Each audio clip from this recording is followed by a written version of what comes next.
So I'm just loading it. I know some things I shouldn't put in there probably, but I'm just putting the tab in and starting the dishwasher, and then I'm just cleaning the countertop. I have so much random stuff on my counters, but it's stuff that I use every day. Also, these apple rings in the jar. Oh my god, they're so good. They're like peach rings, but apple flavored. Then I decided to vacuum a little bit.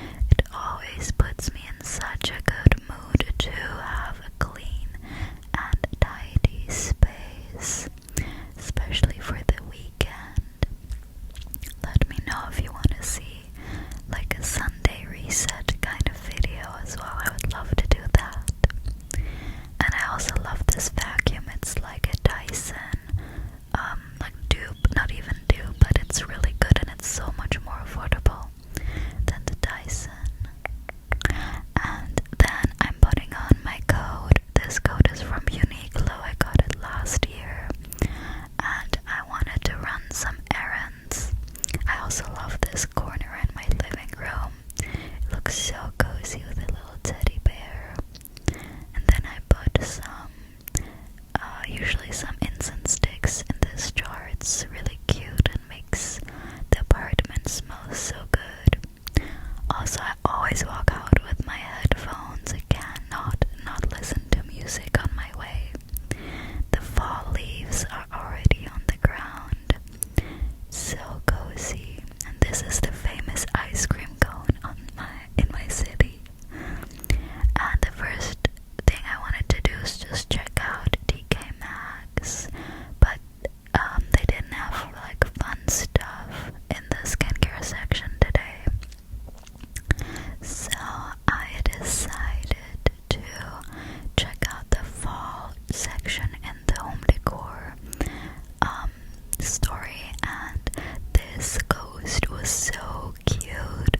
I wish I would have gotten it. It was 75 euros. And then of course I had to check out the fragrances. There were no fragrances that really tickled me, so I just browsed a little bit and decided to leave TK Maxx. This Apple building is such a vibe. My next stop was Uniqlo, and I need your help with this because I'm gonna try on 2 jackets or like coats, and I didn't know which one to pick, so got this puffer one in this white color, and then this trench coat. It's a little bit longer of a trench coat. This is me waiting in line. It was such a long line today, and the like changing stall was the tiniest ever. I don't know why it's so small. I tried on the puffer jacket first, and I wish I didn't wear like something so oversized underneath. I think it would have looked a little bit better with something really tight under the jacket. You can see I also like kind of put my sweater in the zipper, but I don't know how to feel. Like, I really like this color, and Uniqlo tech jackets are so good quality. But yeah,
this